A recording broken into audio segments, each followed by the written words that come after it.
Thanks everybody for coming. Just want to start off by making it clear that this, what we're going to talk about today is not really my day job. So I'm a postdoc researcher in the Ecology, Evolution, Behavior Department. I work on the International Grassland Project. I collect data in the field, analyze data on the computer, write papers, boring science stuff like that.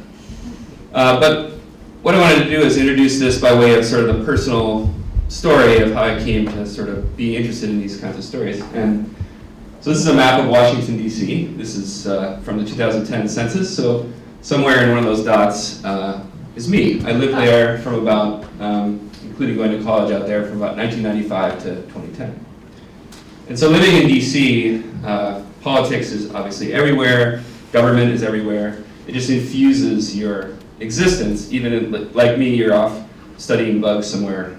You're still thinking about government and politics and everything you do. To the point where if you're driving your car down the street, you're making a political statement about the fact that DC doesn't have any representation in Congress. Which I kind of enjoy, but anyway.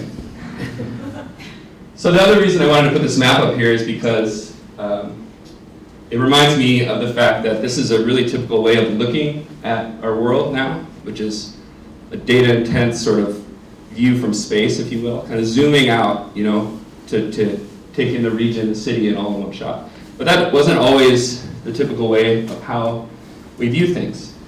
And too bad about the year there. But in 1968, this photo was taken from the Apollo 8 mission. Obviously a very famous photo, I'm sure you've seen it many times. Earthrise is one of the names for it. But this is sort of the dawn of the era of thinking about, you know, kind of how we as a people on Earth are limited by the fact that we just have this little blue marble out in space, and that kind of began to change people's consciousness about what was happening here on Earth, because they could kind of see there are these boundaries, you know. But of course, this wasn't the beginning of people thinking about these kinds of issues of how people are altering the environment. Another excellent example from 1962 is this also very famous work by Rachel Carson, Silent Spring, which she forcefully argued for incorporating understanding of the side effects and the ecological effects of some of the ways we were managing our resources and killing our pests and so on. But so what I want to bring it back to is 10 years after this book, 1962, and only 4 years after that Earthrise picture was published. In that time, the US government did something really amazing. Okay? They passed 4 of the strongest pieces of environmental legislation that have ever been passed anywhere in any country. And it still formed the basis for a lot of environmental and conservation work that goes on today. And, you know, mainly this cemented in everyone's mind that this was really the legacy of one true environmental leader in our country, Richard Nixon. I often think that he probably is the best environmental president. I don't think necessarily it was because he read Silent Spring as he was losing the governor's race for California in 1962, or that he looked at that Earthrise picture in 1968 and thought, wow, we've really got to motivate on this. So he signed these bills into law, but really what was happening outside of Washington was what was making it happen. So in 1970, the first Earth Day happened. There's a fantastic documentary about this from PBS called Earth Days, if you want to check out the detail. But it's really fascinating. So there were 20 million people in the streets, millions in New York, tens of thousands in Washington, and from the Minnesota Daily, about 350 people standing in the rain listening to someone read the Ecological Bill of Rights. It's also kind of cool because there's, you can't read it there, but there's a lecture from Paul Ehrlich on the population bomb that day as well in Kaufman Union. So, you know, times were different, right? This was how this political movement resulted in these amazing pieces of legislation. But so, to bring it back to today, you might say things are maybe a little different in the political realm, okay?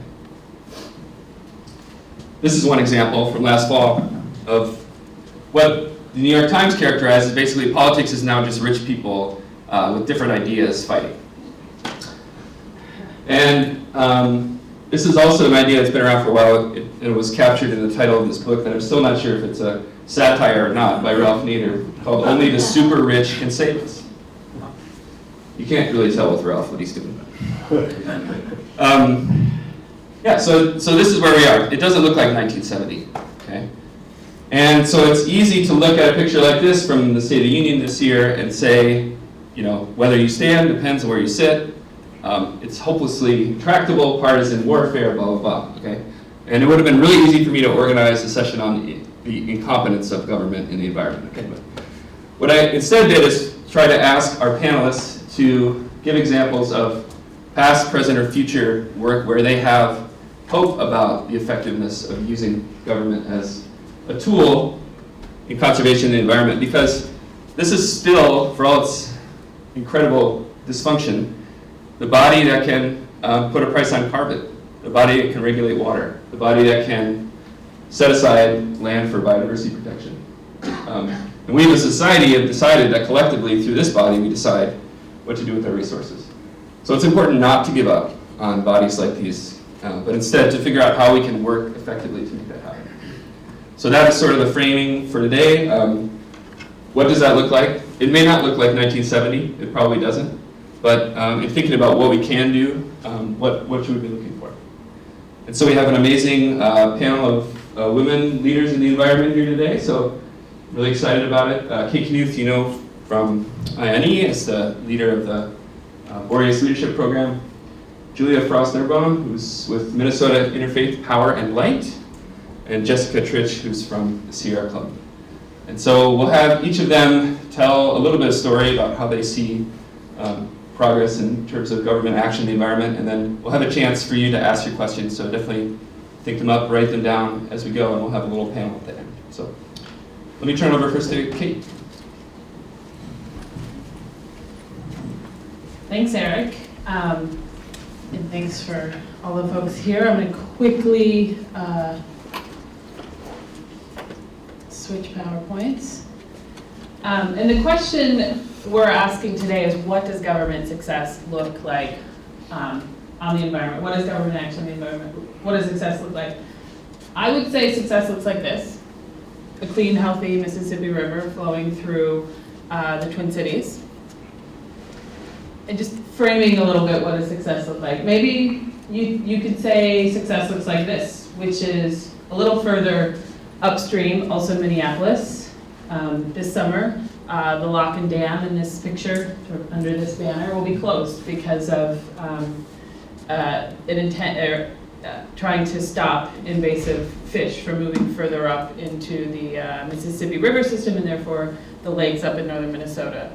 Or maybe success looks like this: a clean, healthy environment where we're happy to have our kids drink the water straight from a water fountain. That doesn't happen everywhere.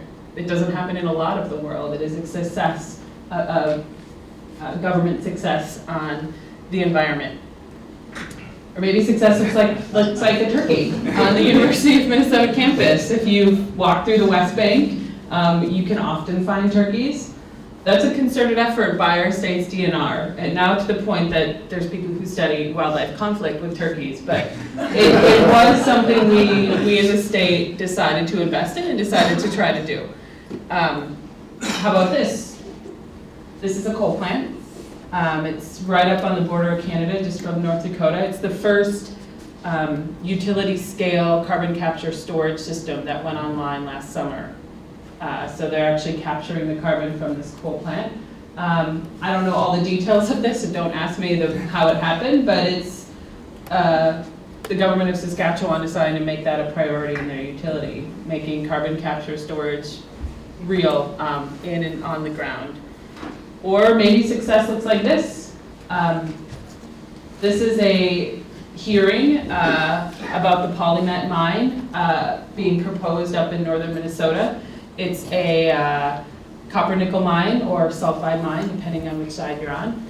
And I put this up here because for me this is actually a huge success when it comes to environment in government. The fact that it creates a space where we can come together and talk about the kind of future we want. And we forget sometimes that that discussion itself is a really important part of government success on the environment. And whatever we decide on this mine, we have our different views. The fact that thousands of people came out into an official government process, I would say, is a government success on the environment. Although it's really frustrating for many, many involved on all sides. So I put that up there because I think this question, a lot of times I want to go straight to we passed a bill and we implemented a law. But that's not why we do this. It's not just to pass bills. It's to have a healthy river. It's to have healthy drinking water. It's to have a public conversation and a way to have a public conversation about some of these really, really big challenges that we're dealing with.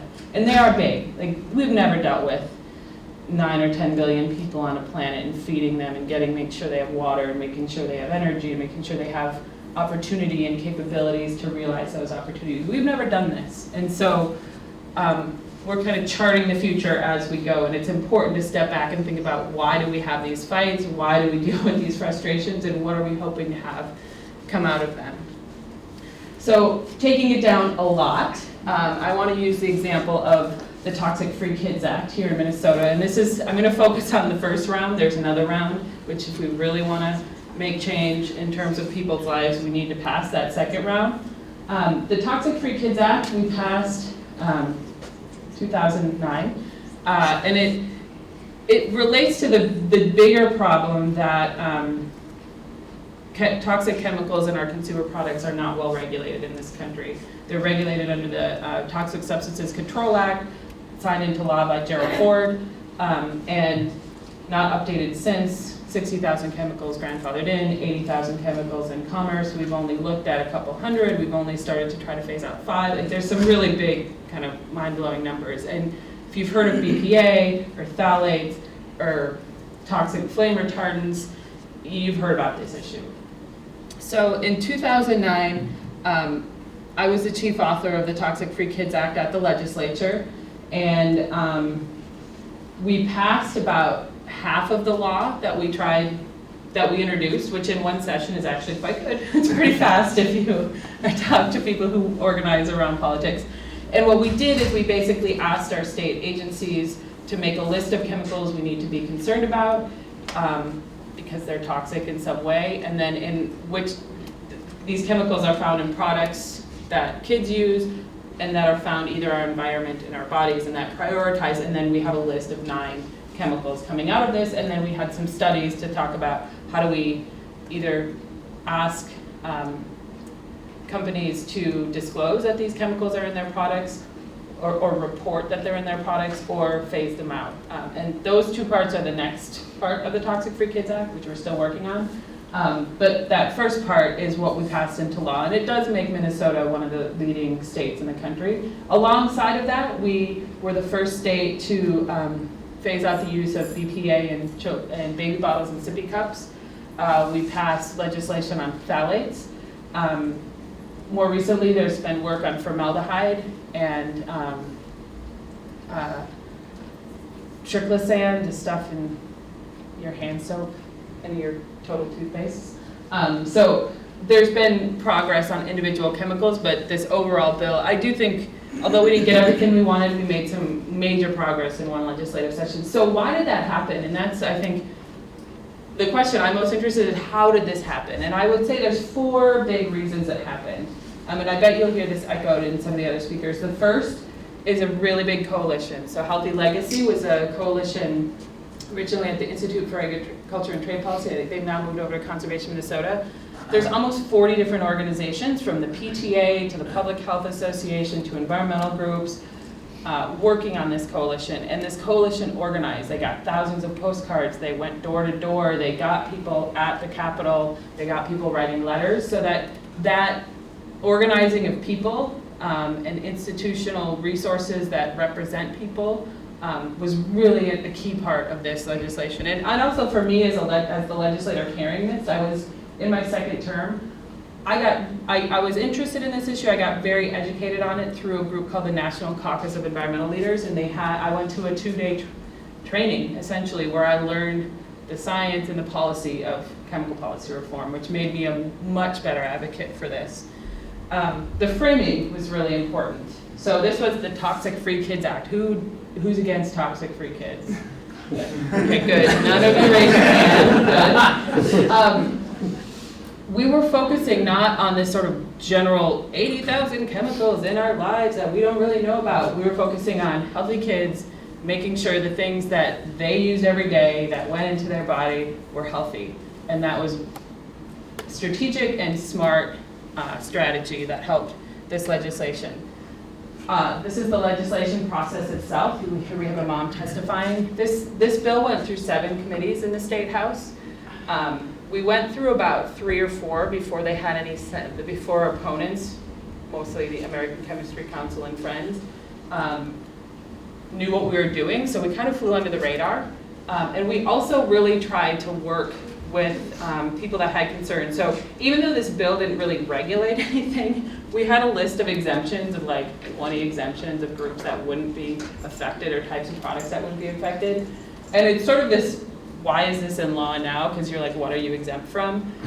But it was so important to have those groups feel comfortable through the legislative process and to educate members along the way through the legislative process, and also being smart about using it. And I think this is where having strong elected officials as champions is really important.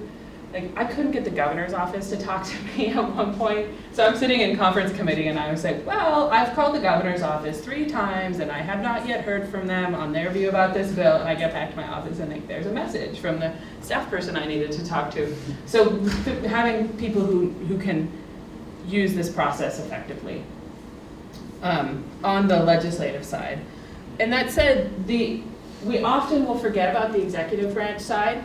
And the executive branch is really, really important in successful environmental work from a government perspective. They are the implementing bodies of all of our laws. And we work very closely on this bill with both really capable and talented and committed staff at the Department of Health and at the Pollution Control Agency to make sure the bill was written in a way that it didn't cost that much, so we could actually get it through our budget process. So it cost less than $200,000, which in legislative budget terms can, depending on where you are in the process, can be a lot or a little, but it was something we could handle and get through the budget.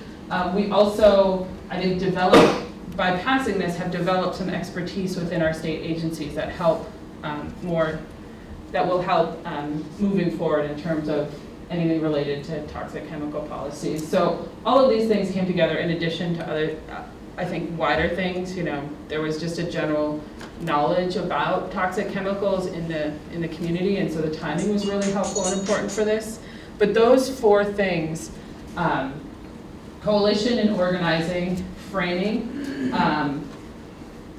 effective use of the legislative process, and then partnering with the executive branch were really, really important in terms of the success of this policy. And the chemical industry is well financed and quite well organized, and so it is important to have all of these components.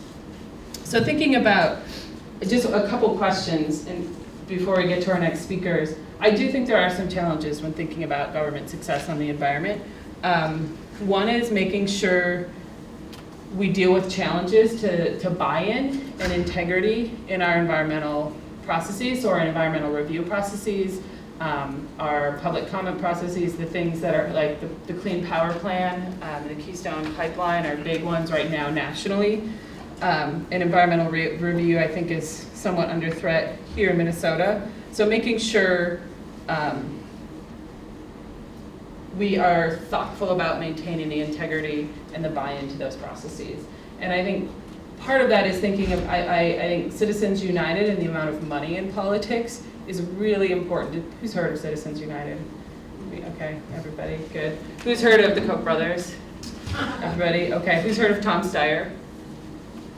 Okay, Tom Steyer's like the other side of the Koch brothers, if you want to put it in really crass terms, but that Billionaire Oligarchs article was a lot of profile about him. So this is big money, not tens, hundreds of millions of dollars. And I don't necessarily the issue isn't necessarily impacting the outcomes of elections. That's not my biggest concern. As someone who's been in office, my biggest concern is how do we continue to get good candidates? Because running for office in that kind of environment is really hard, especially as a state legislative candidate or city council candidate or something like that. It's hard when you have hundreds of thousands of dollars swirling around you. So how do we maintain those candidates? And two, it concerns me about people's willingness to tune in and show up in government and political action.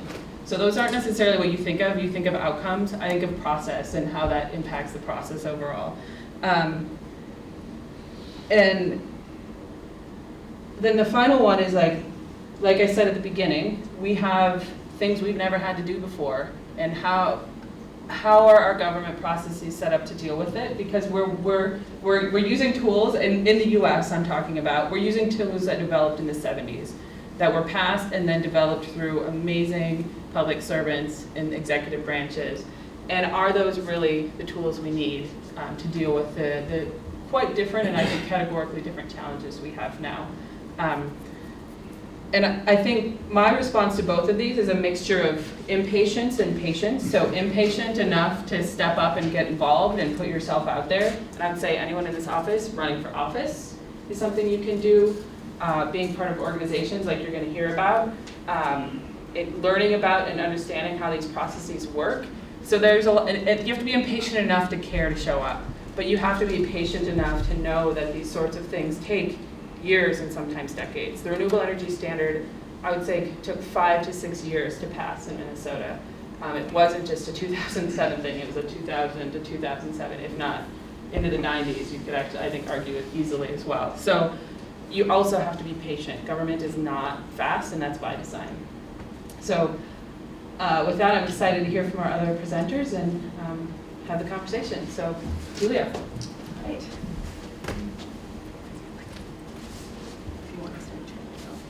Perfect. So, Eric, I have to hand it to you for picking a great order of speakers, because what I'm hoping to do today is to talk a little bit about how do we bring people into the political process, and how do we give them power to stay with it and to really build their own personal and psychological power as part of being part of large movements for social change. Okay. I'm just going to try to actually put this on my lapel, so bear with me for 1 second. It's going to be way easier for me not to have to hold it.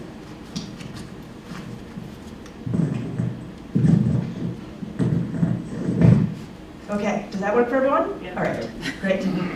So I'm Jessica Tritsch, and I am the director of Minnesota Interfaith Power and Light, and it's an organization that builds the climate movement in communities of faith. I was also one of the founding members and the founding director of Minnesota 350, which is a social movement organization around the climate in Minnesota, and you may have heard about some of the fabulous things that they're doing out there as well. I teach class right here in this room. I'm a professor in the Sustainability Studies minor and the Environmental Policy Studies and Management program.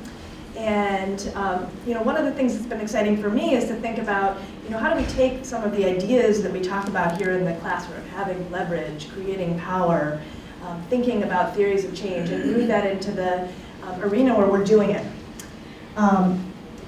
So what does it look like to be a movement actor, and how can we use some of the best theoretical ideas to help us power that movement?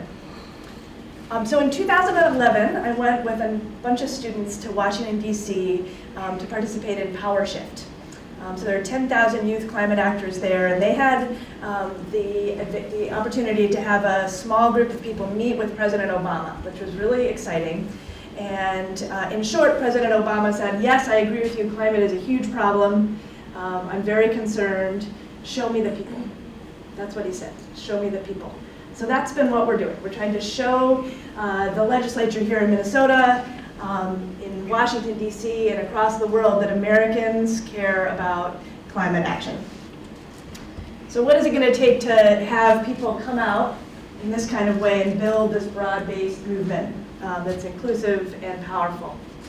The kind of movement that happened during the civil rights movement.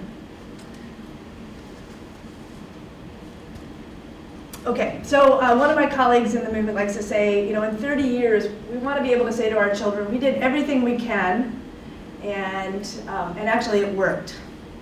So it's one thing to say, let's get together and tell the people to come out, sign some postcards. It's another thing to really understand what are the barriers to their engagement. And in 2009, a great report came out from the American Psychological Association. It talked about 11 or 12 or 13 different barriers to engagement. And I'll just talk about 2 of them right now. One is social norms. Humans are creatures of social interactions. They like to know what they're doing is socially normative, that they're not out away from the crowd. So if people in a congregation are talking about climate change, if they know that everyone there cares about climate change and is concerned, then they're going to go look it up. They're going to care too. If there's silence, they're also going to be silent. That's just kind of one of the things that psychologists have found. So this is one barrier. Another barrier is, they call it perceived behavioral control. If you tell people that the International Panel on Climate Change has just said that the world as we know it is going to end, that humanity may not be here, that 50% of the species on planet Earth may be extinct, and then you tell them to change a light bulb and to sign a postcard, right? They're smart. They know that this all doesn't add up, right? So what is their response? Their response is to go home and take their kids to soccer practice and to continue life as they know it.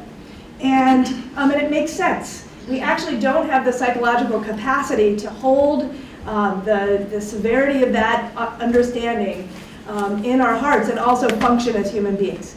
And one of the things that psychologists today are talking about is this epidemic of what they think is going to be a lot of really psychologically unstable people as they wake up to what is happening with this climate disruption.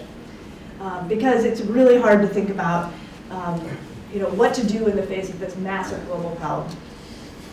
So I'm going to share one story for you about mobilizing people to change. I'm so happy to see People's Climate March people here with us. I am going to talk about bringing about 500 people from Minnesota to New York City to attend the People's Climate March. How many of y'all were following the People's Climate March in September? So quite a few of you. Excellent. So if you were here at the Farmers Market parking lot in Minneapolis, Midtown, across from the Midtown YWCA, this is the scene you would have seen on the 19th of September. We had 4 of the 6 buses were leaving from Minnesota to travel to New York City. And there we are getting pumped up. Nobody really knows what they have in store on these buses that are lined up behind them, but they're excited. And here we are on the Minnesota Interfaith Power and Light bus. Let me just introduce you to some of these folks. This is my daughter, Clara. We got muffins from the Birchwood Cafe. They wanted to support what we were doing. Everybody is happy. This is in hour number 1. So just to paint this picture, we actually decided to take it kind of slow on the Minnesota Interfaith bus. A bunch of the Minnesota 350 buses traveled straight from Minneapolis to New York City overnight, arrived and dumped their stuff at these churches who were hosting them, and then went off to do the Youth Congress and the Divestment Congress and other activities. We decided we were going to camp at Indiana State Dunes. We stayed in a church in Bryn Mawr, Pennsylvania, and we decided to pull into New York City right the morning that the march was beginning. So lots of adventures along the way, and lots of windshield time as well. But we're pumped. You see that our shirts say Minnesotans for Climate Action, and they're orange on purpose.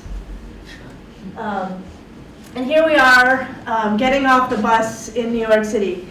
This is my son Lucas, and this is a banner that he and his friends in the 6th grade at Seward Montessori made. It says, "Your decisions, our future." They're giving a message to the global leaders who are meeting at the UN meeting that week. And they had everybody in their class sign this banner. So think about social norms, right? They've created a normative situation. Everybody is going to stand up for this thing that they're doing. And they're going to go back and tell the story. So it's really normal at Seward Montessori now to talk about climate action.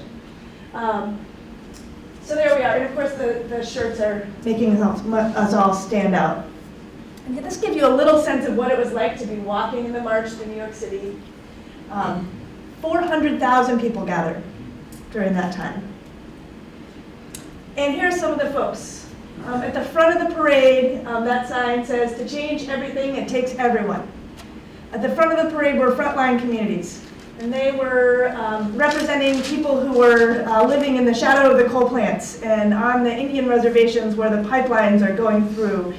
People who are at the forefront of experiencing climate impacts.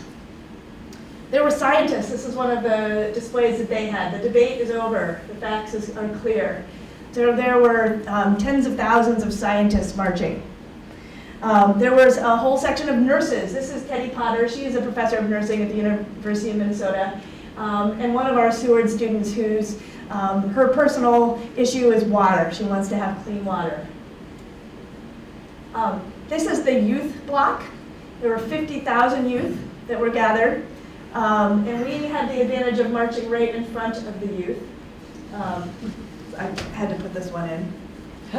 This was a selfie that showed up on Facebook, and there were something like 120,000 views. And there we are in the back with our Climate Action Now sign. So that was like the highlight for my son. Is that you? Your son? This is Lucas. And that's Clear. And that's my husband, Brian. Who's the guy? Who is that, you guys? Yes, thank you. He's a movie star. Okay, so what do you love? One of the things we put on the back of our banner is this, right? We don't want people just to be thinking about this as a labor of, just like Kate was saying, framing is so essential.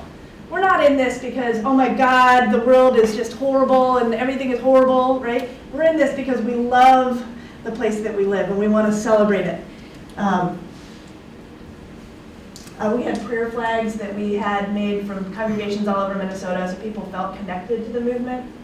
And we sent these pictures back. Now, if this works, I'm going to be so excited.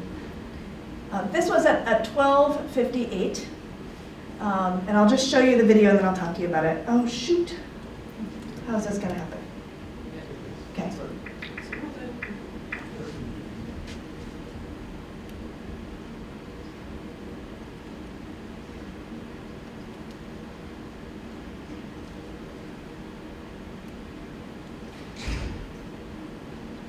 This is a home video, as you can see.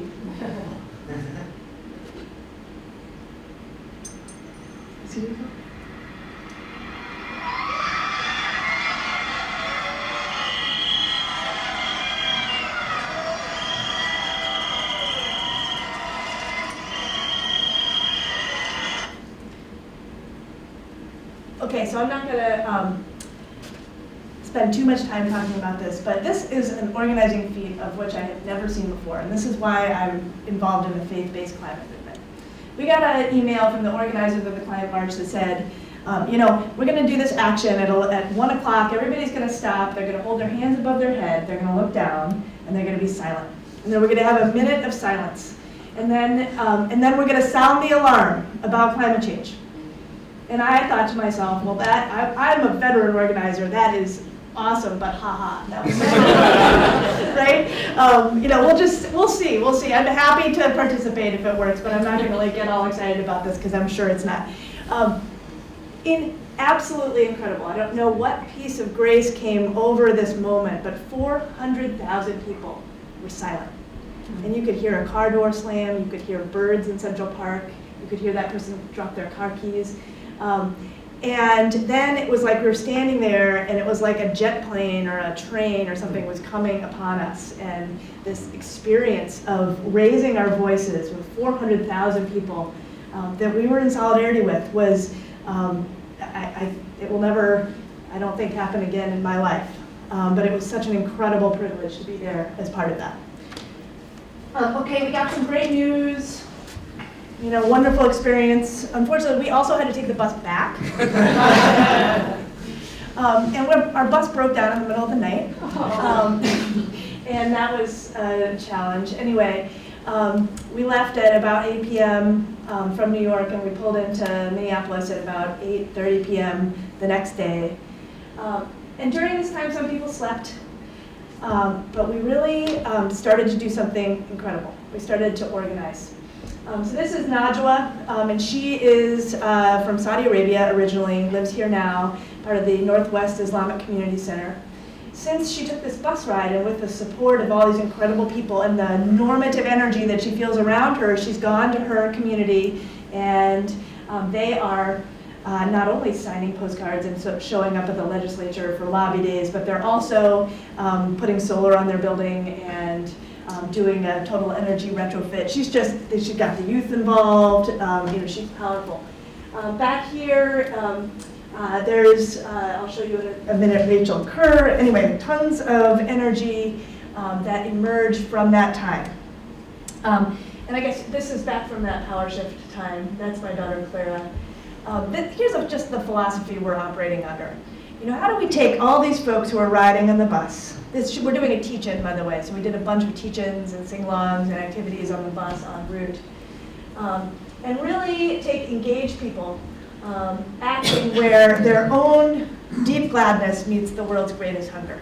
How do we really learn about the power that each person has and take them out of that place of cognitive dissonance and move them into a place where they can become the powerful actors that we need to be able to fuel the movement that Kate has been describing. So this is Rachel, she was on the bus. This is a campaign that happened in the fall as part of the Clean Power Plan. Minnesota Interfaith Power and Light got over 550 people to be photographed with signs about why they act on climate. And really what we're doing is we're listening to people and we're saying, how is it that we can we want you to be a light and we want to reflect that light, right? There's two ways to be a candle. So how do we tell each other stories and make this the story of the century?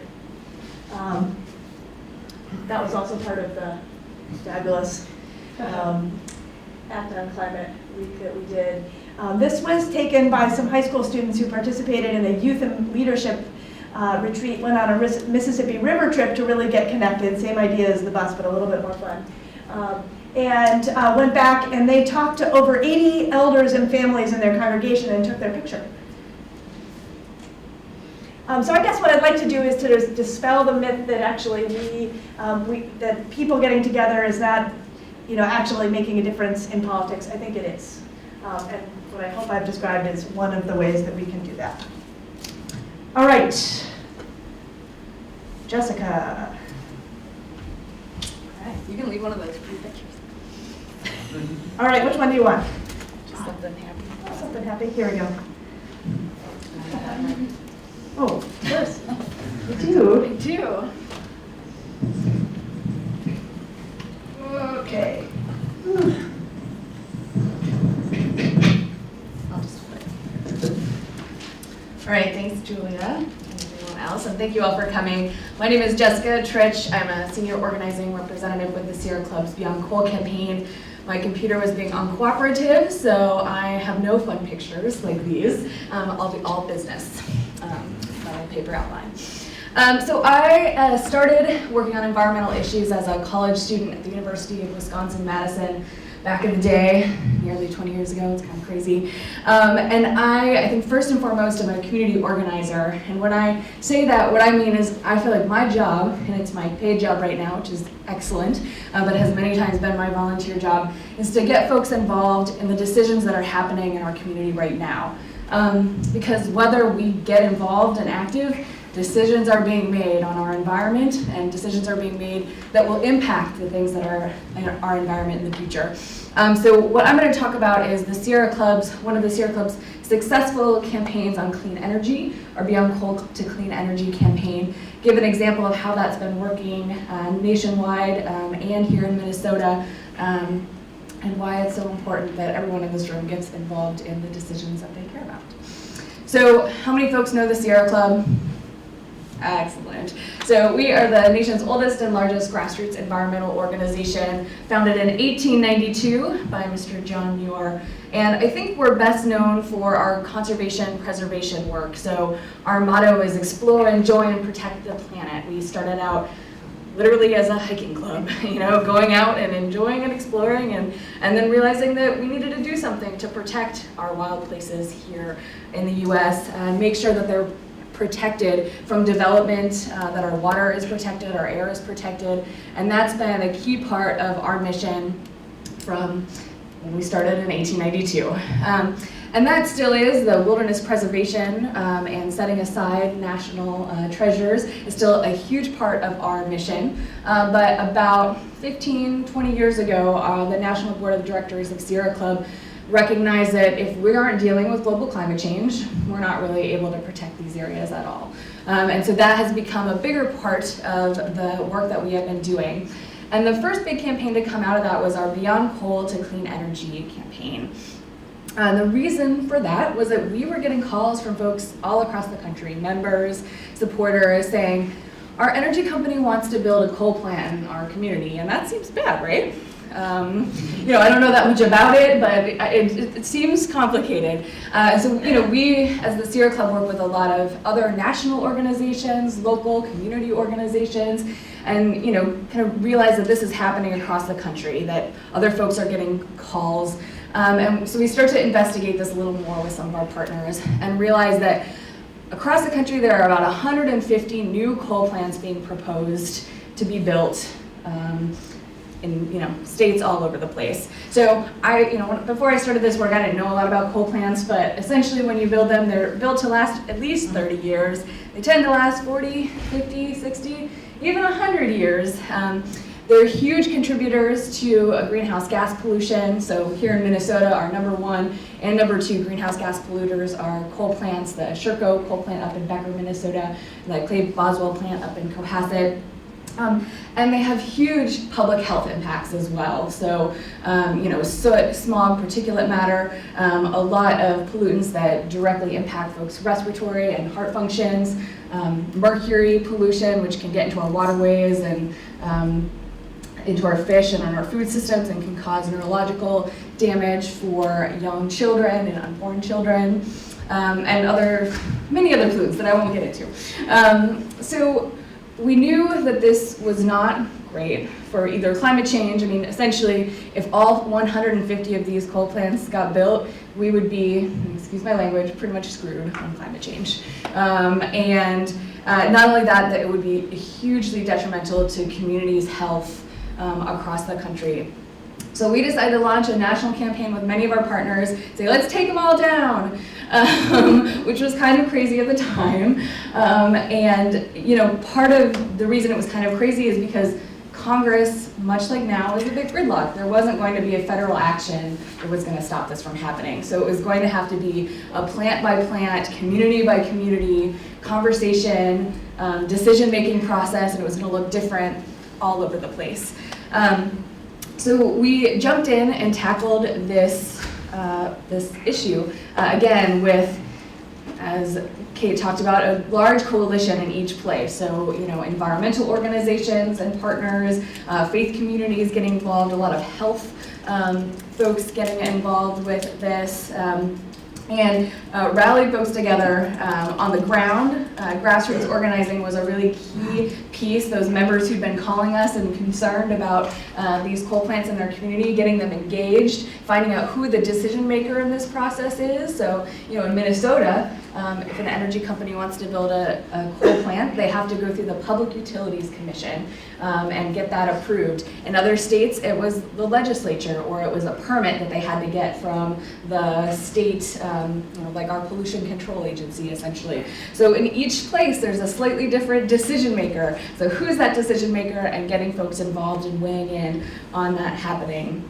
And 2, working to put legal pressure on a lot of these decision-making processes, especially when you're talking about things like getting a permit to pollute. There are a lot of precedents set on why we don't want to add additional pollution in particular areas. And so this was very widely successful across the country. And right now we have stopped more than 150 coal plants from being built, which is very exciting.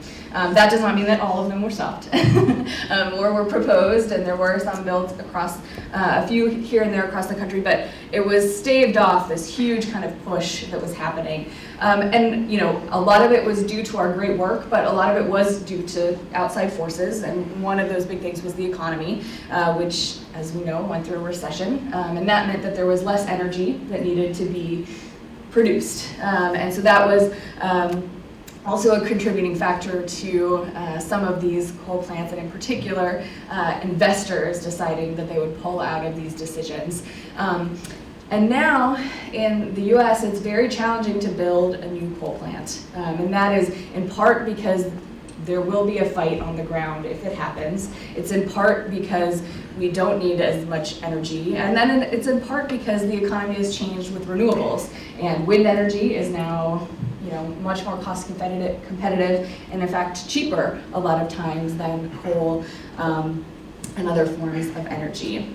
So that has been a very successful campaign, and I point it out because, as when I think of getting involved with local decision makers, and even when I started at the Sierra Club, I think of the state legislature or Congress being the ones making the decisions, and that is very important, and still they do make those decisions, but they're not the only ones. There are other folks that have these decision-making authority, whether it's our Public Utilities Commission, our state agencies, the investors who are actually putting money into projects. These are the folks who actually have decisions as well and can be swayed to make the right decision for the environment. So I will wrap up by saying we continue this work, and since we've been successful at stopping many of the coal plants across the country, in Minnesota, the big one that we worked on was Big Stone 2, which wasn't actually in Minnesota, but would have provided power to Minnesota, and that was a 6-year fight to get them to, the investors to finally pull out of that project. And now we are focusing on the existing power plants out there that are 40, 50, 60 years old. Energy companies have to decide, do we continue to make investments in these plants, or do we replace them? And we're advocating, obviously, to replace with as much clean energy, renewable energy, and energy conservation as possible. So identifying those opportunities and getting folks to weigh in where those decisions are being made.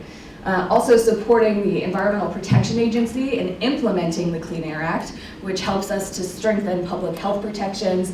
So a few years ago, we were able to update the air toxics part of the Clean Air Act to limit mercury pollution and other air toxics from power plants, and that's had a huge impact on making sure that the power plants that are existing clean up, or some of them that were older, and it just didn't make sense to make that update, and so some of those are coming offline. And then supporting really strong clean energy policy at the state level. Kate mentioned the renewable energy standard that Minnesota has in place. That is a huge success for Minnesota. 25% of our energy has to come from renewables by 2025, and we're working here in Minnesota to update that and try to get 40% renewable energy by 2030, which is very exciting. So I'm sure looks like we don't have a lot of time left, so I will stop. But I just want to say, again, to me, I think in terms of encouraging folks to get involved, decisions are being made that are going to impact our environment, our air, our water, our climate.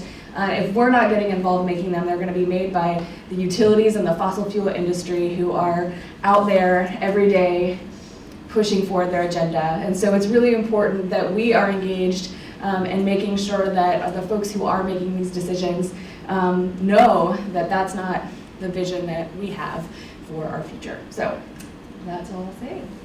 Turn it back to you. Thank you.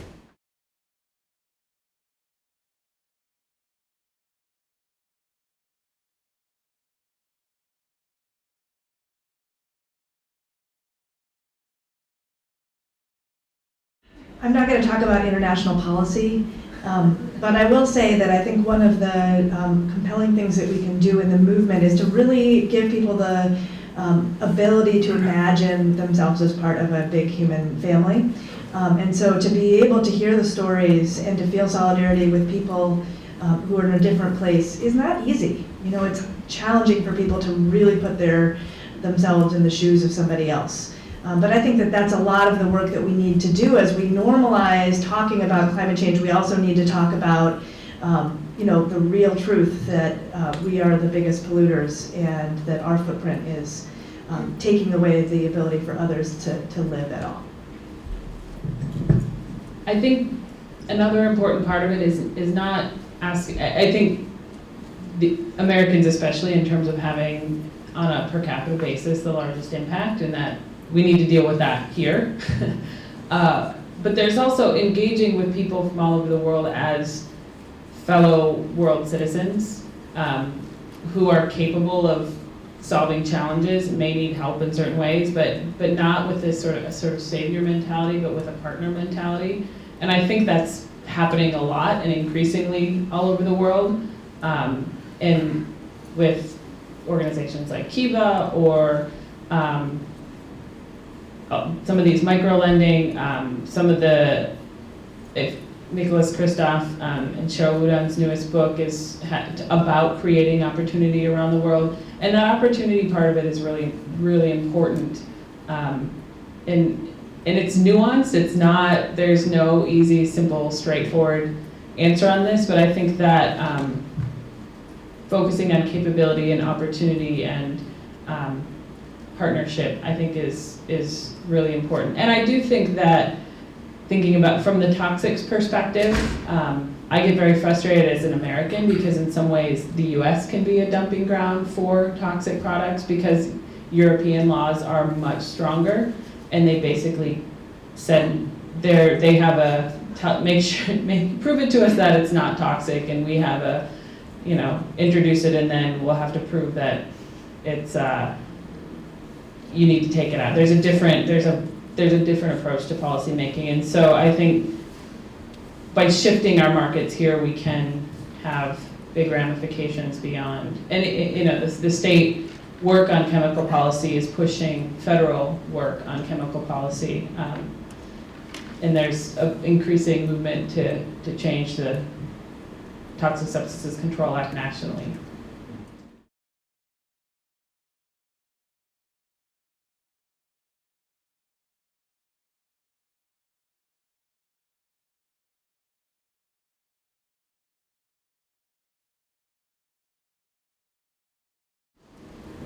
I want to just frame this by saying at Minnesota IPL, we think about the movement as having three legs on a stool.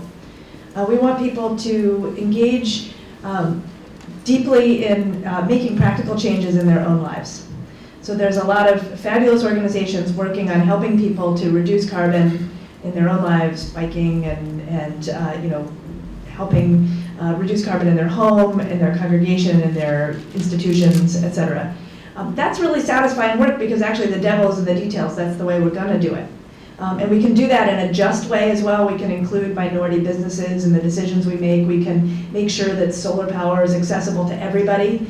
We have a movement right now at Minnesota IPL and Minnesota 350 and many others are engaging in this as well to make sure that as the solar revolution comes to Minnesota that it's not done in such a way that only people with FICO scores of above 700 will have access to it. Right? That's a huge problem. It's creating eco-apartheid if we say only you all have to get to be part of it. So that's one part of the very practical and very important movement.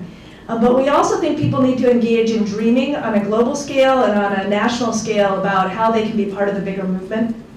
And then we also need to be thinking about how do we take care of our own spiritual lives and our relationships in the midst of all of this. I'm going to hand it to Jessica. She can talk a little bit about the movement building leg of the stool because there's a lot of exciting stuff going on in Minnesota. I'll just say there's a great tar sands campaign. I know that the Sierra Club is working a little, but that's something that's out there. People can look it up and become engaged. And Jessica, you want to talk about what we're doing? Sure.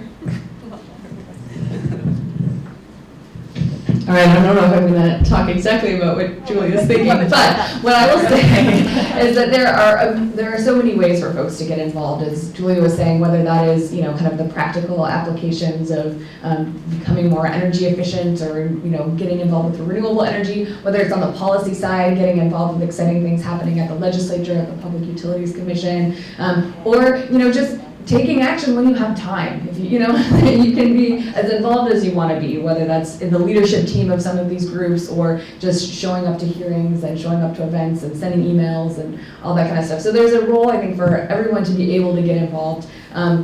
And the climate movement is vast. There's folks working on tar sands and pipeline work, like Min 350 at Sierra Club. There's folks working on Beyond Coal, clean energy at Sierra Club. Tons of different organizations working on that. In the interest of time, I will say, definitely Since we're both here, you can ask either of us about the stuff that you're interested in and how to get involved, but you're always welcome to come to Sierra Club or Interfaith Power and Light to get involved with these things, and we can always help find organizations that are working on a specific issue that might be a little bit outside of what we're doing, because there are folks working on lots of different things.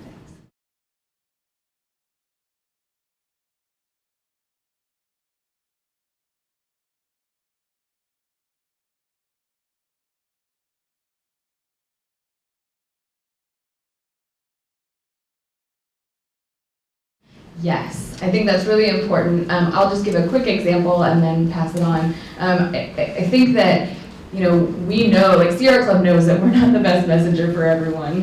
And that some people just, are going to discount anything that the Sierra Club says. And that, whatever, we're working on it, but that's the reality of the situation. So one of the campaigns that we are part of right now is called the Clean Energy and Jobs Campaign, and it's made up of 65 different organizations across the state. That's environmental organizations, faith organizations, clean energy businesses, labor unions, and the Blue Green Alliance, knowing that Sierra Club can't talk to every legislator and or decision maker who is involved, but someone in that vast array of groups probably has the message that can relate to and inspire the folks that we need to talk to. So it's just one example. I think there's two things to think about with Messenger. One is, yes, the Messenger matters a lot, and having a diversity of economic backgrounds, of race and ethnicity, of type of work, of organization, all of these things, they matter. And that's why you can see individuals rising up who don't maybe kind of fit the mold. The other part I think is important is having a big choir matters too. So, and if you look at this from power in government and politics, power is really, really important. Having hundreds of thousands of people in the street matters. And with having the Keystone Pipeline, when that started, the vast majority of people who knew what pipelines were and how the processes worked, like over 90%, would have thought, oh, it'll happen, no problem. The power already that has risen up and been, or it hasn't risen up spontaneously, has drawn that process out and has used that process effectively to organize and increase power and have a positive environmental impact. So I think diversifying who the messenger is, and also increasing the size of the choir and the organized choir is really important. So there's this wonderful tool called the Spectrum of Allies. You can look it up online, and it talks about really what we need to do is pull people who are passive allies into becoming active allies. And then their neighbors and their friends who heard that they just attended a house party are going to pay attention, and it moves like this. So one of my students' fathers was totally a sort of active opponent, and she went to New York City, and he heard about what she did, and he loved her, and now he's a passive ally. So we don't need to have everybody in the streets right now, but we can move people in that way. One of the biggest mistakes I think that we've made is by spending time focusing on climate deniers. I think that it's just a huge waste of energy, and let's find our energy and let's make sure people feel powerful and part of a movement. It's about normalizing talking about climate change. I think that's probably all we have time for, but just really want to thank our panelists for coming, and thank you for attending as well.